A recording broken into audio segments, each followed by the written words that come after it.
हम middle class लोगों की सैलरी पूर्णिमा के चांद की तरह होती है। महीने में बस एक बार आती है और धीरे धीरे करके छोटी होते होते मात्र 15 दिनों में गायब हो जाती है। अब चांद तो धीरे धीरे वापस से बढ़ने लगता है, पर हमारा पैसा एक बार खर्च हो गया तो अगले 15 दिनों के लिए उधार, कर्जे या बची कुची सेविंग से निकालना पड़ता है। पर क्या कोई ऐसा तरीका है कि ये पैसा धीरे धीरे घटने की बजाय बढ़ता चला जाए और बढ़ते बढ़ते इतना हो जाए कि हमारी सारी जरूरतें पूरी करके हमें अर्ली रिटायरमेंट और फाइनेंशियल फ्रीडम दिला दे। देखो, वॉरेन बफेट का कहना है कि अगर आपको लाइफ में अमीर बनना है, सक्सेसफुल बनना है, तो आपको कुछ बाकी लोगों से ज्यादा स्मार्ट नहीं, बस बाकी लोगों से ज्यादा डिसिप्लिन्ड होना है। यानी थोड़ा थोड़ा पैसा खर्च करने की बजाय अगर आप इन्वेस्ट करने पर ध्यान दो तो कुछ ही सालों में जो आपको अमीर बना देगा वो है पावर ऑफ कंपाउंडिंग। और ऋषभ और आकाश के साथ भी कुछ ऐसा ही हुआ। तो शौर्य, ऋषभ और आकाश तीन दोस्त रायपुर से मुंबई आए। आंखों में नौकरी के अलग अलग सपने लिए। तीनों के पास अच्छी इंजीनियरिंग की डिग्री थी और साथ ही अमीर होने का सपना भी। ऋषभ का शुरू से रियल एस्टेट की तरफ इंटरेस्ट था और आकाश का स्टॉक मार्केट की तरफ। तो वहीं शौर्य सिर्फ अपनी लाइफस्टाइल अच्छी बनाना चाहता था। शौर्य को लाइफ में हर चीज जल्दी चाहिए थी और लकीली तीनों में सबसे पहले नौकरी लगी भी तो शौर्य की। महीने की 30,000 तनख्वाह पे मुंबई में शौर्य ने सारे सपने पूरे करने का डिसीजन बना लिया। मुंबई का पार्टी कल्चर, लिविंग एक्सपेंसेस, खाना पीना और अलग अलग डेस्टिनेशन शौर्य को भी भाग गए और वो हर महीने ये सारी चीजें जरूर एक्सप्लोर करता। 23 साल का शौर्य अब ज्यादा समझदार और इंडिपेंडेंट हो चुका था। उसे फैमिली तो चलानी नहीं थी, बस अपना करियर बनाना था। इसलिए उसने ऋषभ और आकाश से अलग रहने का डिसीजन लिया, जहां उसके बाकी ऑफिस कलीग भी रहते थे। आए तो तीनों साथ थे, पर शौर्य अब अपने ऑफिस के पास वाली सोसाइटी में एक अपार्टमेंट में रहने लग गया था, जहां का रेंट था 10 से 12 हजार रुपए और ये जगह उसके ऑफिस से नजदीक भी थी। वहीं आकाश और ऋषभ ओल्ड पनवेल में रहते थे, जहाँ रेंट और प्रॉपर्टीज काफी सस्ते और अपॉर्चुनिटी ज्यादा। अब ऋषभ को शुरू से रियल एस्टेट में इंटरेस्ट था और जब वो पनवेल शिफ्ट हुआ तो शुरू के 3-4 महीने उसके पास नौकरी नहीं थी। वो अपने पिताजी से पैसे मंगवाकर अपना खर्चा चलाता। अब ऋषभ सिर्फ नौकरी नहीं ढूंढ रहा था, वो पनवेल में और नवी मुंबई में रियल एस्टेट प्रॉपर्टी पर स्टडी कर रहा था। 2009 में 23 साल का ऋषभ 10 रुपए की चाय और वड़ा पाव पर गुजारा करके इतनी इन्फॉर्मेशन हासिल कर चुका था कि बस उसे एक बड़ी न्यूज और एक बड़े अमाउंट की जरूरत थी।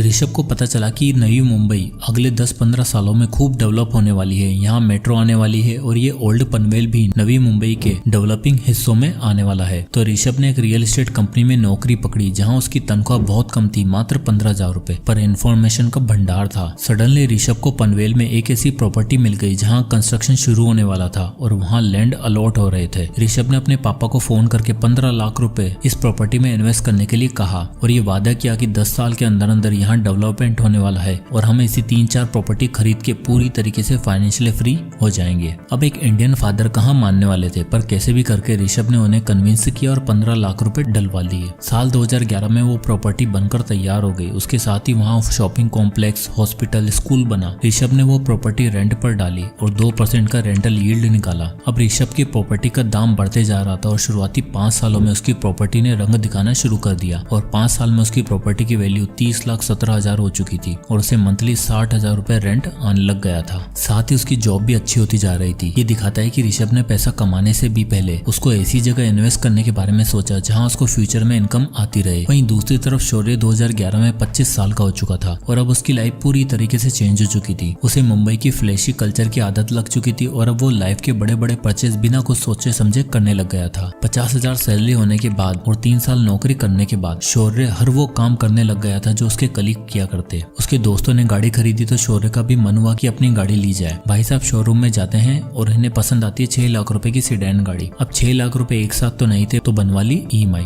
और अब आप यहाँ देख ही सकते हो कि रेंट के साथ साथ शौर्य का 12,000 रुपए का एक और फिक्स्ड खर्चा हो गया है। 50,000 की सैलरी में शौर्य 12,000 रेंट पे करता था और 12,000 गाड़ी की EMI, यानी 24 से 25,000 का खर्चा फिक्स्ड। अब गाड़ी आ गई थी, महंगी बातचीत हो गई थी, तो अब तो जीवन में किसी हमसफर का आना बनता था। और लाइफ पार्टनर आते ही शौर्य ने अपने आप को ऐसे प्रेजेंट किया जैसे उसके पास बहुत पैसा है और वो खूब पार्टी और मजे करता है। शौर्य के पार्टनर ने भी अपने मन में शौर्य के लिए वही इमेज बना ली और अब शौर्य के पास 25,000 एक्स्ट्रा बचते भी थे, अब वो भी नहीं बच रहे थे। धीरे धीरे टाइम बीता। शौर्य अच्छी जॉब की तलाश में स्विच करता रहा। उसने अपनी फैमिली बनाई, शादी करी, पर इस बीच में वो जब भी अपने दोस्तों के बारे में सोचता तब उसे यही लगता कि यार मैं कहां से कहां आ गया हूं और वो लोग अभी वहीं के वहीं पड़े हुए होंगे। फाइनली 11 साल काम करने के बाद जब शौर्य 36 साल का हो चुका था तब उसे ऐसी जॉब मिल गई थी जहां उसे 1 लाख रुपए पर मंथ मिल रहा था और अब शौर्य को लगा कि टाइम आ गया है खुद का घर लेने का। शौर्य और उसकी वाइफ अब मुंबई में एक अच्छा घर की छानबीन में लग गए थे और फाइनली पनवेल में एक प्रॉपर्टी पसंद आती है, 3 BHK अपार्टमेंट, और वो भी फुली फर्निश्ड, जो उन्हें 90 लाख रुपए मिल रहा था। अब 1 लाख की सैलरी वाला आदमी, चलो दोनों मियाँ बीवी की कंबाइंड इनकम 2 लाख भी मान लो, तो 90 लाख तो एक साथ अफोर्ड कर नहीं सकते थे। इसलिए उन्होंने 20 लाख की सेविंग से डाउन पेमेंट करी और बचे 70 लाख की EMI बनवा ली। अब आप यहाँ देख ही सकते हो कि लगभग 58,000 पर मंथ की EMI पे उन्होंने फाइनली अपना ड्रीम हाउस ले ही लिया। सारा पेपर वर्क और लोन प्रोसीजर कंप्लीट होने के बाद जब प्रॉपर्टी ओनर का खुलासा हुआ तो शौर्य के होश ही उड़ गए। असल में जिस नवी मुंबई में शौर्य ने प्रॉपर्टी खरीदी थी वो ऋषभ की ही प्रॉपर्टी थी, एग्जैक्टली वही प्रॉपर्टी जो उसने 2011 में 15 लाख रुपए की खरीदी थी। और अब आप यहाँ देख ही सकते हो कि 11 साल बाद यानी 2022 में जब वो अपनी प्रॉपर्टी बेचने गया तब उसकी वैल्यू 69,78,000 रुपए हो चुकी थी और उसने शौर्य को वही फ्लैट 90 लाख रुपए में बेचा। दरअसल ये परिवर्तन इसलिए हो पाया क्योंकि 2011 में दिखने वाला पनवेल अब 2022 में कुछ ऐसा दिखता था, जहाँ सब कुछ पूरी तरीके से डेवलप्ड हो चुका था। ऋषभ ने जो स्पेकुलेट करके प्रॉपर्टी का दाव खेला था वो बिल्कुल सही बैठा और अपनी नौकरी के साथ और कमाई हुई अर्निंग्स को वापस रियल एस्टेट में इन्वेस्ट करते करते अब उसके पास नवी मुंबई में 4 प्रॉपर्टीज थी, जिसमें से एक खरीदी शौर्य ने। तो जैसे ही शौर्य ने ऋषभ को देखा वो हैरान हो गया और ऋषभ ने उससे मिलने के बाद बताया कि भाई मैंने इन 13 सालों में 4 प्रॉपर्टी खरीद ली है। दरअसल मैं नवी मुंबई में तब इन्वेस्ट किया था जब वो डेवलप हो रही थी और रियल एस्टेट इकलौती ऐसी चीज है जो इन्फ्लेशन के दायरे में इतनी नहीं आती। उल्टा इन्फ्लेशन के साथ साथ रियल एस्टेट भी ग्रो होता है और साथ ही बढ़ती प्रॉपर्टी के रेट्स भी और आसपास होती डेवलपमेंट के साथ रेंट भी इंक्रीज हो जाते हैं, यानी पावर ऑफ कंपाउंडिंग के साथ पावर ऑफ रेंटिंग भी। 36 की एज में ऋषभ के पास इतना पैसा था कि वो आराम से रिटायर हो सकता था और उसका एसेट उसे पैसा कमाकर दे रहा था। वॉरेन बफेट कहते हैं, if you don't find a way to make money while you sleep you will be working till your last breath. और कुछ ऐसा ही हाल था शौर्य का। इन दोनों में बातचीत चली रही थी कि इतने में आकाश का जिक्र हुआ। शौर्य ने पूछा कि आकाश कहाँ है आजकल, नौकरी के लिए कहीं धक्के तो नहीं खा रहा? तो ऋषभ ने बताया, नहीं भाई, उसकी गेम तो एकदम अलग है। उसने 2 साल नॉर्मल जॉब करने के बाद दलाल स्ट्रीट में नौकरी करी और अब वो वहीं पर प्लेस्ड है। रुक, उसको भी बुलाता हूँ। आकाश का इंतजार करते शौर्य और ऋषभ दोनों एक होटल में बैठे हुए थे। तभी आकाश एक ट्रू जेंटलमैन सेंस में अपनी गाड़ी से उतरता है और दोनों से बड़े दिनों बाद मिलकर बहुत खुश होता है। आकाश का सिंपल वे ऑफ लिविंग देखकर शौर्य पूछता है कि भाई तुम्हारा क्या हाल है, लाइफ में कुछ हुआ कि नहीं, पैसा रुपया कमाया कि नहीं ढंग से? इस पर आकाश बड़ी ग्रेसफुली रिप्लाई करता है कि भाइयों बस अगले 5 सालों में रिटायर होने वाला हूँ। शौर्य मनी मन सोचता है कि एक साला रिटायर भी हो गया है और एक 5 साल बाद होने वाला है और मैं अकेला अगले 20 साल तक घर की EMI भरने के लिए काम करूंगा क्या? आउट ऑफ क्यूरियोसिटी शौर्य पूछ ही लेता है कि भाई 5 साल में कहीं लॉटरी तो नहीं लगने वाली? इस पर आकाश उन दोनों को अपनी लाइफ स्टोरी बताता है। कहता है कि मेरी कोई लॉटरी नहीं लगने वाली, बल्कि मैं सेविंग्स रूल और कंपाउंडिंग रूल की मदद से पैसा कमाया है और अब इतना हो चुका है कि बस 3-4 साल बाद रिटायर हो जाऊंगा। तो आकाश कंटिन्यू करते हुए बताता है कि हुआ यूं कि मेरी पहली नौकरी लगी एक ट्रेडिंग कंपनी में एज एन IT टेक्नीशियन। वहाँ मेरा काम तो अलग था पर मैंने स्टॉक मार्केट के कुछ दाव पेच सीखे और अपनी 25,000 की सैलरी में से कुछ पोर्शन सेव करके इन्वेस्ट करता रहा। इन्वेस्ट करने के लिए मैंने जिस सेविंग मेथड का यूज किया था वो था 50-30-20 रूल। मैंने 25,000 की सैलरी में से 50% हिस्सा अपनी नीड्स के लिए रखा, 30% वॉन्ट्स और एंटरटेनमेंट सोर्सेज के लिए और बाकी बचा 20% यानी 5,000 रुपए SIP के थ्रू इन्वेस्ट किया। आकाश ने बताया कि उसे सबसे पहले मार्केट के बारे में सीखना था और इन्वेस्टमेंट के लिए जो सबसे बेस्ट चीज थी